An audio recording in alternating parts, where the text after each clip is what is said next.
Well, I was brought up Roman Catholic until I was about 9. So I went to Roman Catholic like primary school, which is like the school you go to from 5 to 11 over here. And my parents left the Catholic Church when I was about 8 or 9 for varying reasons. They did go over to the Church of England, but I never did. And I was very much like anti-church.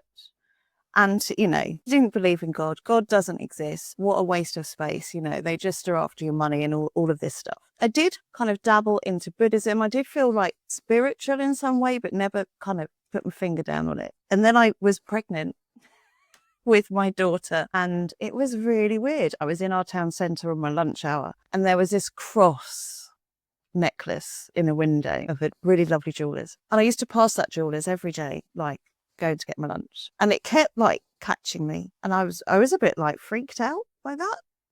Because I was like, I don't do God. What's going on? And one day I just went and bought it. And I was just like, I don't know what I'm doing, but I'm going to buy this. But when my daughter was about a year old, I tried another church, but my husband was just like, why are you going to church? I was just like, I feel like it. I would take Chloe to St. Margaret's, and I found a whole new community of friends, of welcome, and kind of Jesus just fell into my life. And within about 6 months, I was helping out.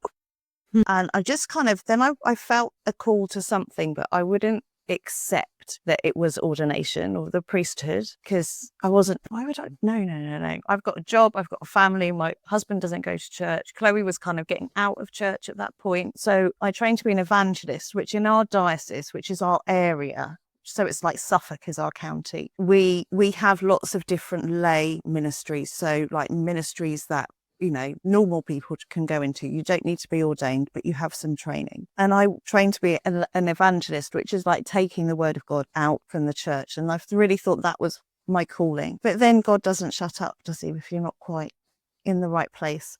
And I was like, I always describe it as I was like batting him off. Like, no, I'm an evangelist. I'm working full time. So I took a job working for our diocese, so our area of the Church of England. And I thought, well, this will shut God up, because like I'm now working for the Church of England. This is fine. But sat opposite me was the diocesan director of ordinands, is his posh title. My friend Stuart is his other title. He's basically in charge of all of those people who go into training to be priests. So I thought I would shut God up by going into this job. No, God puts me opposite the person who's in charge of the training. After 2 months, I was like, okay then. And then it all started. So this is how it's happened over the last like 15